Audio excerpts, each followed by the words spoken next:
Hi, hello ಎಲ್ಲರಿಗೂ ನಮಸ್ಕಾರ. Welcome to ಸಮೃದ್ಧಿ ಅಡುಗೆ ಮನೆ ಚಾನಲ್. ಇವತ್ತು ಮೂರೇ 3 ಪದಾರ್ಥನ ತಗೊಂಡು ನಾವು ಇವತ್ತು ಸ್ವೀಟ್‌ನ ಮಾಡ್ತಾ ಇದ್ದೀವಿ. ಸೊ, ಇದಕ್ಕೆ ಯಾವುದೇ ರೀತಿ ಸ್ಟವ್ ಕೂಡ ಹಚ್ಚೋ ಹಾಗಿಲ್ಲ, ಹಾಗೆ ಬೆಣ್ಣೆ ತುಪ್ಪನೂ ಕೂಡ ಬೇಕಾಗಿಲ್ಲ.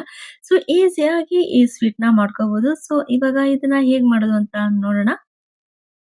ಸ್ವೀಟ್ ಮಾಡ್ಕೊಳ್ಳೋದಕ್ಕೆ ನಾನಿಲ್ಲಿ 1 ಕಪ್ ಆಗುವಷ್ಟು ಹುರಿಗಡಲೆನ ತಗೊಂಡಿದ್ದೀನಿ. ಹಾಗೆ ಅರ್ಧ ಕಪ್ ಆಗುವಷ್ಟು ನಾನು ಸಕ್ಕರೆ ತಗೊಂಡಿದ್ದೀನಿ. ಹಾಗೆ 2 ಏಲಕ್ಕಿ, ಹಾಗೆ ಅರ್ಧ ಕಪ್ಪು ಹಾಲು. ಕಾಯಿಸಿ ಆರಿಸಿದಂತ ಹಾಲು.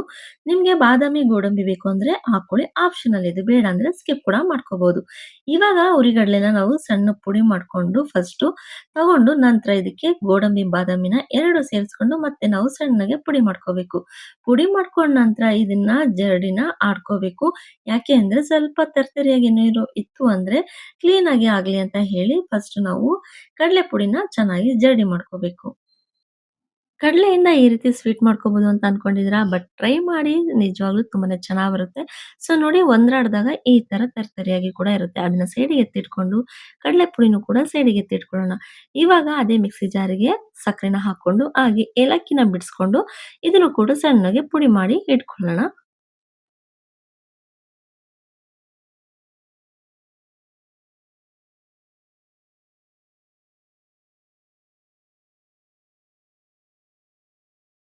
ಸಕ್ಕರೆನೂ ಕೂಡ ಪುಡಿಯಾಗಿದೆ. ಇವಾಗ ಇದನ್ನ ಒಂದು ಪಾತ್ರೆಗೆ ಹಾಕೊಂಡು, ನಂತರ ನಾವು ಕಾಯಿಸಿಟ್ಕೊಂಡಿರುವಂತಹ ಹಾಲನ್ನ ಸೇರಿಸ್ಕೊಂಡು ಚೆನ್ನಾಗಿ ಮಿಕ್ಸ್ ಮಾಡ್ಕೊಳ್ತಾ ಬರ್ಬೇಕು.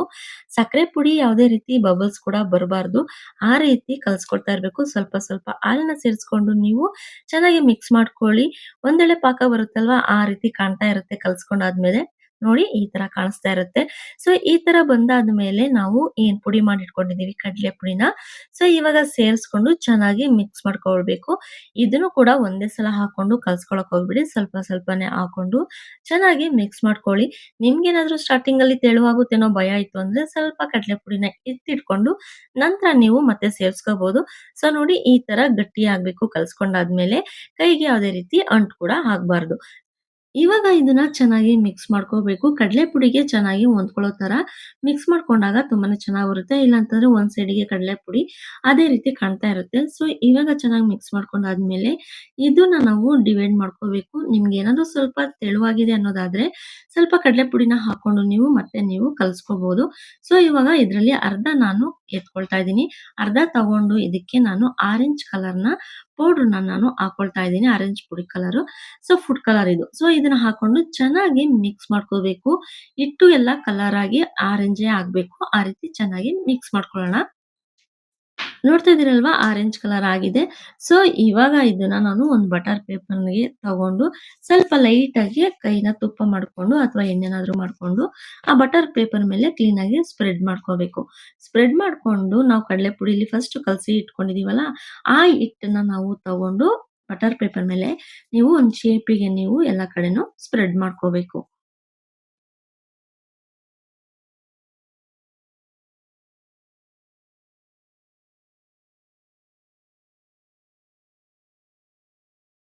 ಕೈಯಲ್ಲಿ ಈ ತರ ಸ್ಪ್ರೆಡ್ ಮಾಡ್ಕೋಬೇಕು ಬಟರ್ ಪೇಪರ್ ಮೇಲೆ.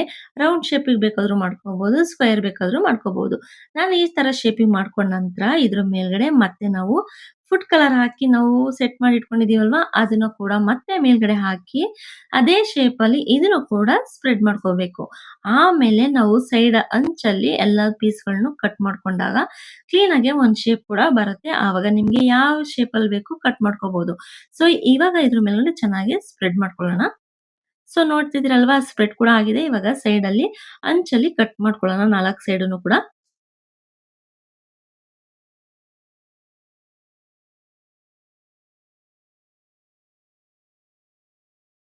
ನೋಡಿ 4 ಸೈಡನ್ನು ಕಟ್ ಮಾಡ್ಕೊಂಡಿದ್ದಾಗಿದೆ. ಒಂದು ಸ್ಕ್ವೇರ್ ಶೇಪಲ್ಲಿ ಕಾಣಿಸ್ತಾ ಇದೆ. ಸೊ ಇವಾಗ ನಿಮ್ಗೆ ಕಟ್ ಮಾಡ್ಕೋಬೇಕಾದ್ರೂ ಅಷ್ಟೇ ನಿಮ್ಗೆ ಯಾವ ಶೇಪಿಗೆ ಬೇಕು ಕೂಡ ಆ ಶೇಪಿಗೆ ಕಟ್ ಮಾಡ್ಕೊಳ್ಳಿ. ನಾನು ಸ್ಕ್ವೇರ್ ಶೇಪಲ್ಲೇನೆ ಕಟ್ ಮಾಡ್ಕೊಳ್ತಾ ಇದೀನಿ. 2 ಸೈಡು ಕಟ್ ಮಾಡ್ಕೊಂಡಾದ್ಮೇಲೆ ನಿಮ್ಗೆ ಮೇಲ್ಗಡೆ ಡ್ರೈ ಫ್ರೂಟ್ಸ್ ಏನಾದ್ರು ಹಾಕೊಳ್ತೀನಿ ಅಂದ್ರೂ ಕೂಡ ಹಾಕೋಬಹುದು. ನಾನಿಲ್ಲಿ ಗೋಡಂಬಿನ ಚಿಕ್ಕ ಚಿಕ್ಕ ಪೀಸ್ ಮಾಡ್ಕೊಂಡು ಆ ಸ್ಕ್ವೇರ್ ಶೇಪಲ್ಲಿ ಇರುವಂತಹ ಸ್ವೀಟ್ ಮೇಲೆ ಹಾಕೊಳ್ತಾ ಇದೀನಿ. ತುಂಬಾನೇ ಚೆನ್ನಾಗ್ ಬಂದಿದೆ ಸ್ವೀಟ್ ರೆಸಿಪಿ ಅಂತೂ. ನೀವು ಒಂದ್ಸಲ ಟ್ರೈ ಮಾಡಿ ಯಾವುದೇ ರೀತಿ ಸ್ಟವ್ ಹಚ್ಚು ಕೂಡ ಇಲ್ಲ, ಬೆಣ್ಣೆ ತುಪ್ಪ ಏನು ಬೇಕಾಗೋದಿಲ್ಲ. ಈಸಿಯಾಗಿ ಮಾಡ್ಕೋಬಹುದು. ಸೊ, ಇವಾಗ ಇದನ್ನ ಒಂದು ಹಾಫ್ ಅನ್ ಅವರ್ ನಾವು ಫ್ರಿಡ್ಜಲ್ಲಿ ಇಡೋಣ. ಯಾಕೆಂದ್ರೆ ಸ್ವಲ್ಪ ಗಟ್ಟಿ ಆಯ್ತು ಅಂದ್ರೆ ತುಂಬಾನೇ ಚೆನ್ನಾಗ್ ಬರುತ್ತೆ ಅಂತ ಹೇಳಿ. ಸೊ, ಒಂದು ಹಾಫ್ ಅನ್ ಅವರ್ ಕೂಡ ಆಗಿದೆ. ಸೊ, ಇವಾಗ ನಾನು ತೆಗಿತಾ ಇದ್ದೀನಿ. ಸೊ, ನೋಡ್ತಾ ಇದ್ದೀರಾ ಎಷ್ಟು ಚೆನ್ನಾಗ್ ಕಾಣಿಸ್ತಿದೆ. ತಿನ್ನಕ್ಕೂ ಅಷ್ಟೇ ಟೇಸ್ಟ್ ಕೂಡ ಇದೆ. ಬೇಕರಿಯಲ್ಲಿ ಸಿಗುವಂತ ಬರ್ಫಿ ತರನೇ ಇದು ಕೂಡ ಇದೆ. ತುಂಬಾನೇ ಚೆನ್ನಾಗ್ ಬಂದಿದೆ ಅಂತಾನೆ ಹೇಳ್ಬೋದು.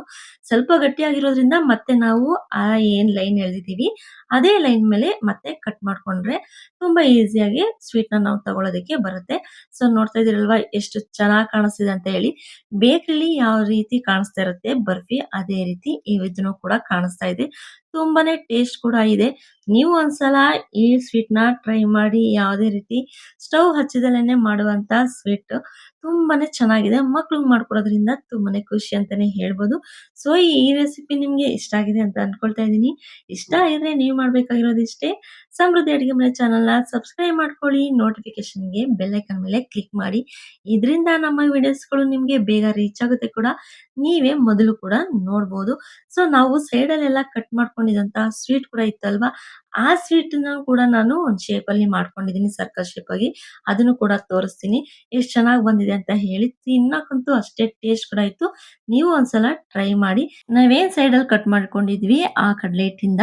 ಸೊ, ನೋಡಿ ಈ ತರ ನಾವು ಡಿಸೈನ್ ಮಾಡಿ ಇಟ್ಕೊಂಡಿದೀವಿ ಸರ್ಕಲ್ ಆಗಿ. 2 ಕಲರು ಮಿಕ್ಸ್ ಆದಾಗ ಈ ರೀತಿ ಚೆನ್ನಾಗಿ ಕಾಣಿಸ್ತಾ ಇತ್ತು. ತಿನ್ನೋದಕ್ಕೆ ತುಂಬಾನೇ ಚೆನ್ನಾಗಿದೆ.